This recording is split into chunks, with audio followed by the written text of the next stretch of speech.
Hello, Dad. This is part two. I accidentally knocked the phone and cut it off earlier, so basically I'm just going to carry on.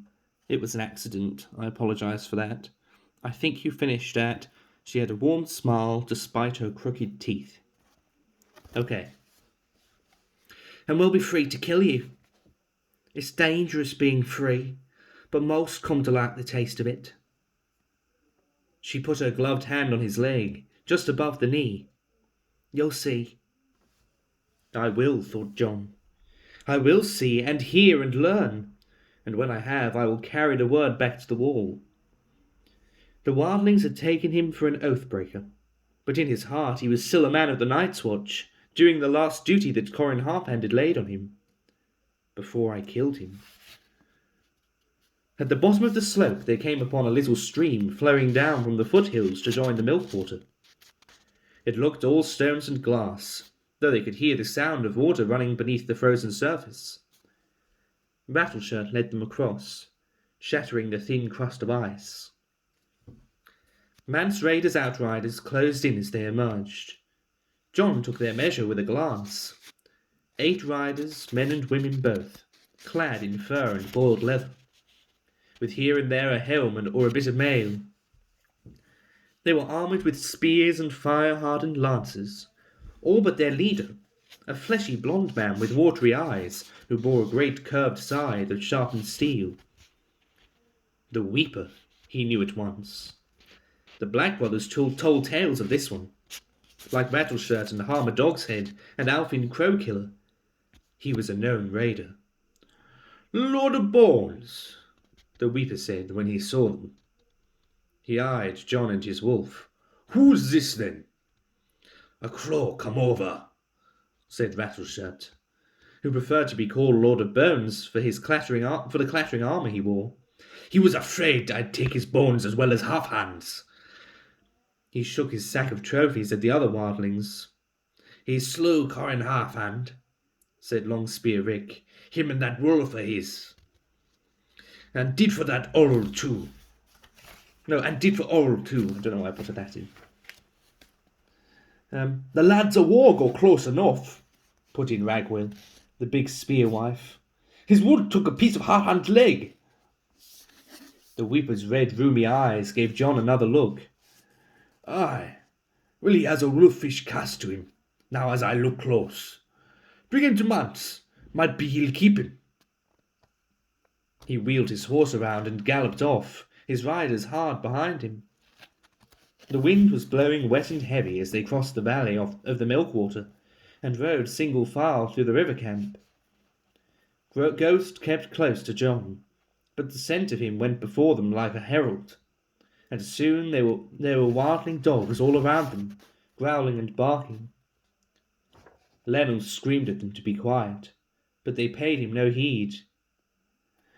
They do much for that beast of yours. No, they don't much care for that beast of yours, Longspear Rick said to John.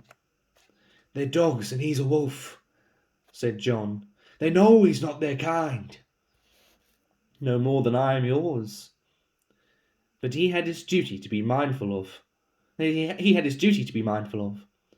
The task Corin Halfhand had laid upon him as they shared that final fire, to play the part of Turncloak and find whatever it was that the wildlings had been seeking in the bleak cold wilderness of the Frostfangs. Some power, Corin had named it to the old bear. But he died before learning what it was, or whether Mance Raider had found it with his digging. There were cookfires all along the river, amongst wains and carts and sleds. Many of the wildlings had thrown up tents of hide and skin and felted wool. Others sheltered behind rocks in crude lean-tos, or slept beneath their wagons. At one fire, John saw a man hardening the points of long wooden spears and tossing them in a pile. Elsewhere, 2 bearded youths in boiled leather were sparring with staffs, leaping at each other over the flames, grunting each time one landed a blow. A dozen women sat nearby in a circle, fletching arrows. Arrows for my brothers, John thought. Arrows for my father's folk, for the people of Winterfell and Deepwood Motte and the Last Hearth, arrows for the north. But not all he saw was warlike. He saw women dancing as well, and heard a baby crying, and a little boy ran in front of his garron, all bundled up in fur and breathless from play. Sheep and goats wandered freely, while oxen plodded along the river bank in search of grass.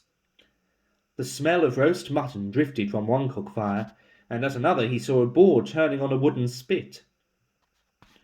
In an open space surrounded by tall green soldier pines, Rattleshirt dismounted. "We'll camp here," he told Lennel and Ragwill and the others.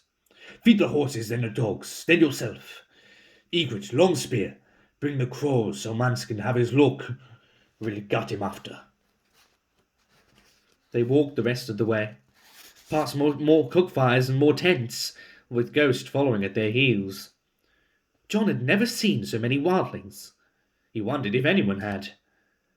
The camp goes on forever, he reflected. But it's more 100 camps than one, and each more vulnerable than the last. Stretched out over long leagues, the wildlings had no defences to speak of, no pits nor sharpened stakes, only small groups of outriders patrolling their perimeters. Each group or clan or village had simply stopped where they wanted, as soon as they saw others stopping or found a likely spot. The free folk. If his brothers were to catch them in such disarray, many of them would pay for that freedom with their life's blood. They had numbers, but the Night's Watch had discipline. And in battle, discipline beats numbers 9 times out of 10, his father had told him once. There was no doubting which tent was the king's. It was thrice the size of the largest he'd seen, and he could hear music drifting from within. Like many of the lesser tents, it was made of sewn hides, with the fur still on, but Mance Rayder's hides were the shaggy white pelts of snow bears. The peaked roof was crowned with a huge set of antlers from one of the giant elks that had once roamed freely throughout the 7 kingdoms, in the times of the first men. Here at last they found defenders. 2 guards at the flap of the tent, leaning on tall spears with round leather shields strapped to their arms. When they caught sight of Ghost, one of them lowered his spear point and said, "The beast stays here." "Ghost, stay," John commanded. The direwolf sat. "Longspear, watch that beast."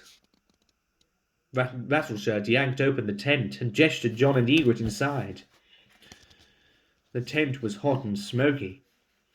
Baskets of burning peat stood in all 4 corners, filling the air with a dim reddish light. More skins carpeted the ground.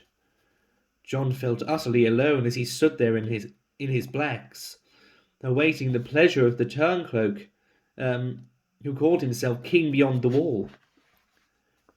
When his eyes had adjusted to the smoky red gloom, he saw 6 people, none of whom paid him any mind. A dark young man and a pretty blonde woman were sharing a horn of mead. A pregnant woman stood over a brazier, cooking a brace of hens, while a grey-haired man in a tattered cloak of black and red sat cross-legged on a pillar, playing a lute and singing. Right, hold on. Sorry, Dad, wait there. I apologise. Okay. I don't know how to do this. Wait there. You'll know why I'm confused in a second. I don't know how to do this for you. Well, boy. Okay. The Dornishman's wife was as fair as the sun, and her kisses were warmer than spring. I know the tune of this one. But the Dornishman's blade was made of black steel, and its kiss was a terrible thing. Oh, that was awful. Hopefully you can still work out who it is by contextual clues. John knew the song, though it was strange to hear it here, in a shaggy hide tent beyond the wall, 10,000 leagues from the red mountains and warm winds of dawn. Rattleshirt took off his yellowed helm as he waited for the song to end. Beneath his bone and leather armour he was a small man, and the face under the giant's skull was ordinary, with a knobby chin, thin moustache, and sallow pinched cheeks. His eyes were close set, one eyebrow creeping all the way across his forehead, dark hair thinning back from a sharp widow's peak. The Dornishman's wife would sing as she bade, in a voice that was sweet as a peach. But the Dornishman's blade had a song of its own, and a bite sharp and cold as a leech. Beside the brazier, a short but immensely broad man sat on a stool, eating a hen off a skewer. Hot grease was running down his chin and into his snow-white beard, but he smiled happily all the same. Thick gold bands graven with runes bound his massive arms, and he wore a heavy shirt of black ringmail that could only have come from a dead ranger. A few feet away, a taller, leaner man in a leather suit, sewn with bronze scales, stood frowning over a map, a two-handed greatsword slung across his back in a leather sheath. He was straight as a spear, all long wiry muscle, clean-shaven, bald, with a strong straight nose and deep-set grey eyes. He might even have been comely if he'd had ears, but he'd lost both along the way. Whether to frostbite or some enemy's knife, John could not tell. Their lack made the man's head seem narrow and pointed.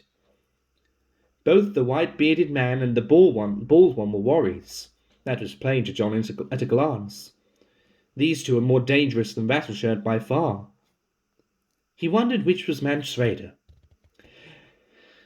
As he lay on the ground with the darkness around, and the taste of his blood on his tongue, his brothers knelt by him and prayed him a prayer, and he smiled and he laughed and he sung, "Brother, oh brother, my days here are done, the Dornishman's taken my life.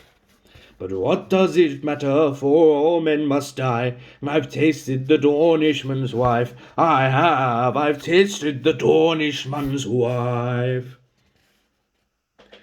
As the last strains of the Dornishman's wife faded, the bald, earless man glanced up from his map and scowled ferociously at Rattleshirt and Egret, with John between them. "What's this?" he said. "A crow." "The black bastard was what gutted all," said Rattleshirt. "And a bloody warg as well." "You ought to kill them." "This one's come over," explained Egret. "He slew Corin Halfhand with his own hand." "This boy?" The earless man was angered by the news. "The Halfhand should have been mine. You have a name, Crow?" "Jon Snow, your grace." He wondered whether he was expected to bend the knee as well. Oh my god, I've messed this up completely. Oh, I'm so sorry. Wait there. "Your grace." Wait there. I'm so sorry. The earless man looked at the big white-bearded one. "You see, he takes me for a king." The bearded man laughed so hard he sprayed bits of chicken everywhere. He rubbed the grease from his mouth with the back of a huge hand. Wait, hold on. Yeah, okay. "A blind boy must be. Who ever heard of a king without ears? Why, his crown would fall straight down to his neck. Ha!" He grinned at John, wiping his fingers clean on his breeches. "Close your beak, Crow. Spin yourself around. Might be you'd find what you're looking for." John turned. Yeah, basically, Dad, I completely ruined that. I thought the singer was Tormund. It's not, it's Mance. Sorry. The singer rose to his feet. "I'm Mance Rayder," he said, as he put aside the lute. "And you're Ned Stark's bastard, the Snow of Winterfell." Stunned, John stood speechless for a moment, before he recovered enough to say, How could you know?" "That's a tale for later," said Mance Rayder. "How did you like the song, lad?" "Well enough. I'd heard it before." "But what does it matter, for all men must die?" The king beyond the wall said lightly, "And I've tasted the Dornishman's wife. Tell me, boy, does my lord of Bourne speak truly? Did he slay my old friend the Halfhand?" I did, though it was his doing more than mine. The Shadow Tower will never again seem as fearsome, the king said with sadness in his voice.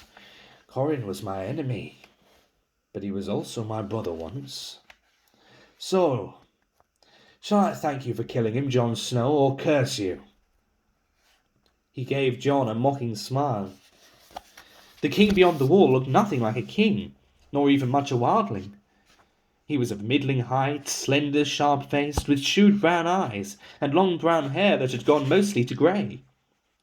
There was no crown on his head, no gold rings on his arms, no jewels at his throat, not even a gleam of silver. He wore wool and leather, and his only garment of note was his ragged black wool cloak, its long tears patched with faded red silk. You ought to thank me for killing your enemy, Jon said finally, and curse me for killing your friend. Ha! Boomed the white-bearded man. Well answered, boy. Agreed. Mance Rayder beckoned Jon closer. If you would join us, you'd best know us.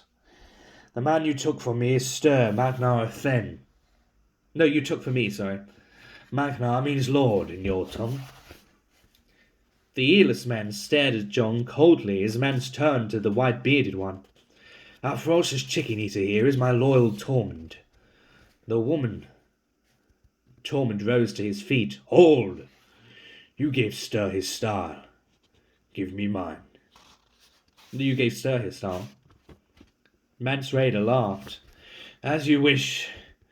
Jon Snow, before you stands Tormund Giantsbane, tall talker, hornblower and breaker of ice. And here also Tormund Thunderfist, husband to bears, the mead king of Ruddy Hall, speaker to gods and father of hosts. That sounds more like me, said Tormund. Well met, Jon Snow. I'm fond of walks, as it happens, though not of Starks. The good woman at the brazier, Mance Rayder went on, is Dalla. The pregnant woman smiled shyly. Treat her like you would any queen. She's carrying my child. He turned to the last two. This beauty is her sister Val. Young Jarl beside her is her latest pet. I'm no man's pet, said Jarl, dark and fierce. And Val's no man. White-bearded Tormund snorted. You ought to have noticed that by now, lad. So there you have us, Jon Snow, said Mance Rayder. The king beyond the wall and his court, such as it is. And now some words from you, I think. Where did you come from? Winterfell, he said, by way of Castle Black. And what brings you up the Milkwater so far from the fires of home? Sorry. He did not wait for Jon's answer, but looked at once to Rattleshirt. How many were there? 5. There's dead, and 3's dead, and the boy's here. T'other went up the mountainside, where no horses could follow. Rayder's eyes met Jon's again. Was it only 5 of you, boy? Or are more of your brothers skulking about? We were 4 1/2 hand. Corin was worth 20 common men. The king beyond the walls smiled at that. Some thought so. Still, a boy from Castle Black with rangers from the Shadow Tower. How did that come to be? Jon had his lie already. The Lord Commander sent me to the Half-Hand for seasoning, so he took me on his ranging. Stir, the Magnar, frowned at that. Ranging, you call it? Why would crows come ranging up the Skirling Pass? The villages were deserted, Jon said truthfully. It was as if all the free folk had vanished. Vanished, aye, said Mance Rayder. And not just the free folk. Who told you where we were, Jon Snow? Tormund snorted. It were Craster. Oh, God. It were Craster. Oh, I'm a blushing maid. I told you, Mance, that creature needs to be shorter by a head. The king gave the older man an irritated look. Tormund, some day try thinking before you speak. I know it was Craster, I asked John to see if he would tell it true. Ah!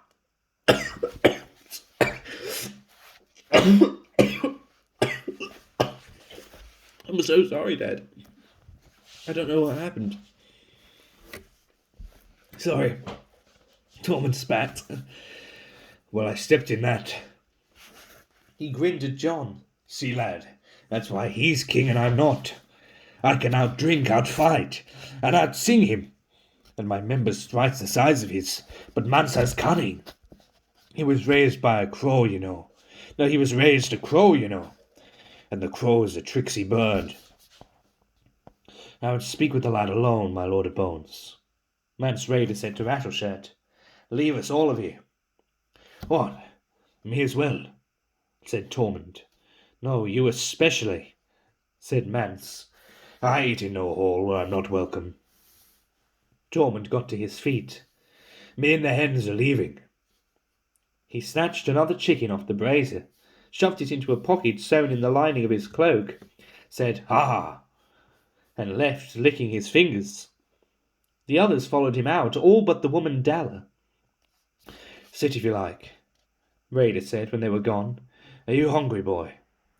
Tormund left us 2 birds, at least. I'll be pleased to eat, your grace, and thank you. Your grace?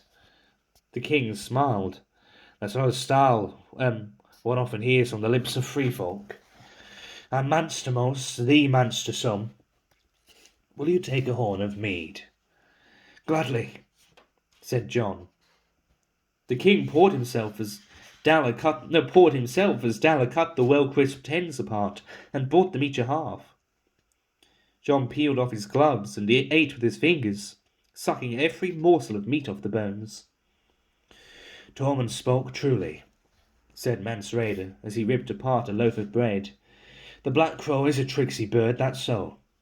But I was a crow when you were no bigger than a babe in Dalla's belly. Jon Snow. So you take care not to play tricksy with me. As you say, Mance. The king laughed. Your Mance? Why not? I promised you a tale before of how I knew you. Have you puzzled it out yet? John shook his head. Do Rattleshirt send word ahead? By wing. We have no trained ravens. No, I knew your face. I've seen it before, twice. It made no sense at first, but as John turned it over in his mind, dawn broke.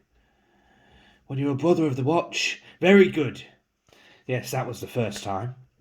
You were just a boy, Jon Snow, and I was all in black, one of a dozen riding escort to Lord Commander Corgoyle, when he came down to see your father at Winterfell. I was walking the wall around the yard when I came on you and your brother Robb. It had snowed but the night before, and the 2 of you had built a great mountain above the gate and were waiting for someone likely to pass underneath. I remember, said John with a startled laugh. A young black brother on the walk, yes. You swore not to tell, and kept my vow. That one at least. We dumped the snow on Fat Tom. He was father's slowest guardsman. Tom had chased them around the yard afterward, until all 3 were red as autumn apples. But you said you saw me twice. When was the other time? When King Robert came to Winterfell to make your father hanged. The king beyond the wall said lightly. Mum's here, if you'd like to say hello. This is Mother. Hello, love you all the money in the world. Where was I? John's eyes widened in disbelief. That can't be so. It was. When your father learned the king was coming, he sent word to his brother Benjen on the wall, so he might come down for the feast. There's more commerce between the Black Brothers and the Free Folk than you know, and soon enough word came to my ears as well. It was too choice a chance to resist. Your uncle did not know me by sight, so I had no fear from that quarter. I did not think your father was like to remember a young crow he'd met briefly years before. I wanted to see this Robert with my own eyes, king to king, and get the measure of your Uncle Benjen as well. He was first ranger by then, and the bane of all my people, so I saddled my fleetest horse and rode. But, John objected, the wall. The wall can stop any army, but not a man alone. I took a lute and a bag of silver, scaled the ice near Long Barrow, walked a few leagues south of the New Gift, and bought a horse. All in all, I made much better time than Robert, who was travelling with a ponderous great wheelhouse to keep his queen in comfort. A day south of Winterfell I came up on him and fell in with his company. Free riders and hedge knights are always attaching themselves to royal processions, in hopes of finding service with the king, and my lute gained me easy acceptance. He laughed. I know every bawdy song that's ever been made, north or south of the wall. So there you are. The night your father feasted with Robert, I sat in the back of his hall on a bench with the other free riders, listening to Orland of Oldtown play the high harp, and sing of dead kings beneath the sea.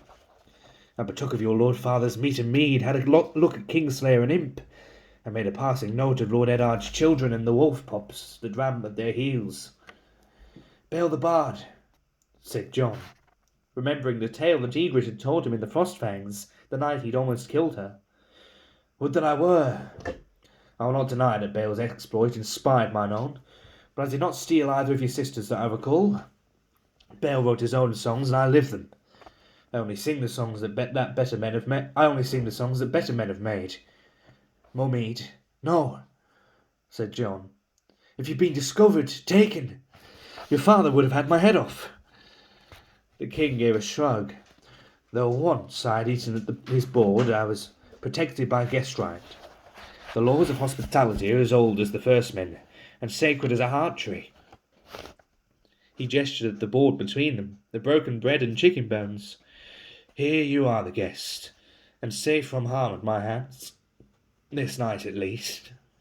So tell me truly, Jon Snow, are you a craven who turned your cloak from fear, or is there another reason that brings you to my tent? Guest right or no, Jon Snow knew he walked on rotten ice here. One false step and he might plunge through into water cold enough to stop his heart.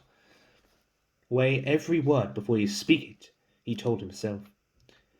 He took a long draught of mead to buy time for his answer.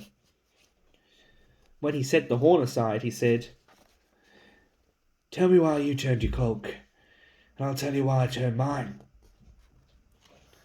Mance Rayder smiled, as John had hoped he would. The king was plainly a man who liked the sound of his own voice. You will have heard stories of my desertion, I have no doubt. Some say it was for a crown. Some say for a woman. Others that you had wildling blood. The wildling blood is the blood of the first men, the same blood that flows in the veins of the Starks. As to a crown, do you see one? I see a woman. He glanced at Della. Mance took her by the hand and pulled her close. My lady is blameless. I met her on my return from your father's castle. The half-hand was carved of old oak, but I am made of flesh, and I have a great fondness for the charms of women, which makes me no different from 3/4 of the watch. There are men still wearing black who had 10 times as many women as this poor king. You must guess again, Jon Snow. John considered a moment. The half-hand said you had a passion for wildling music. I did. I do. That's closer to the mark, yes, but not a hit. Mance Rayder rose, unfastened the clasp that held his cloak, and swept it over the bench. It was for this. A cloak. The black wall cloak of a sworn brother of the Night's Watch, said the king beyond the wall. One day on arranging, we brought down a fine big elk. We were skinning it when the smell of blood drew a shadow cat out of its lair. I drove it off, but not before it shredded my cloak to ribbons. Do you see, here, and here? He chuckled. It shredded my arm and back as well, and I bled worse than the elk. My brothers feared I might die before they got me back to Maester Mullin in the Shadow Tower. So they carried me to a wildling village where we knew an old wise woman did some healing. She was dead as it happened, but her daughter saw to me, cleaned my wounds, sewed me up, and fed me porridge in portions until I was strong enough to ride again. And she sewed up the rents in my cloak as well, with some scarlet silk from a shy that her grandmother had pulled from the wreck of a cog, washed up on the frozen shore. It was the greatest treasure she had, and her gift to me. He swept the cloak back over his shoulders.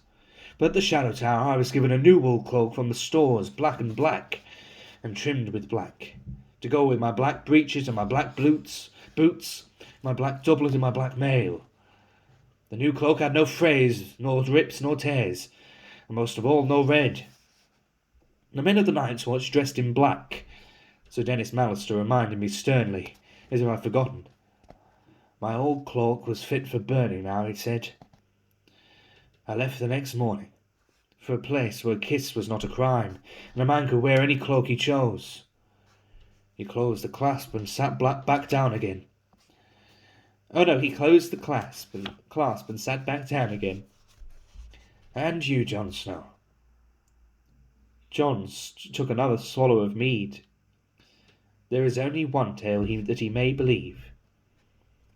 You say you were at Winterfell, the night my father feasted King Robert. I did say it, for I was. Then he saw us all. Prince Joffrey and Prince Tommen, Princess Myrcella, my brothers Robb and Bran and Rickon, my sisters Arya and Sansa. He saw them walk the centre aisle with every eye upon them, and take their seats at the table just below the dais, where the king and queen were seated. I remember. And did you see where I was seated, Mance? He leaned forward. Did you see where they put the bastard? Mance Rayder looked at Jon's face for a long moment. I think we'd best find you a new cloak, the king said, holding out his hand. So that's that. I think that's a really, really good chapter, actually. I really, really enjoy that. But I'll do you another one in a bit. I'll let you listen to this one first. I'm sorry about the farce of it being in 2 parts, but I hope you still enjoyed it. I love you loads.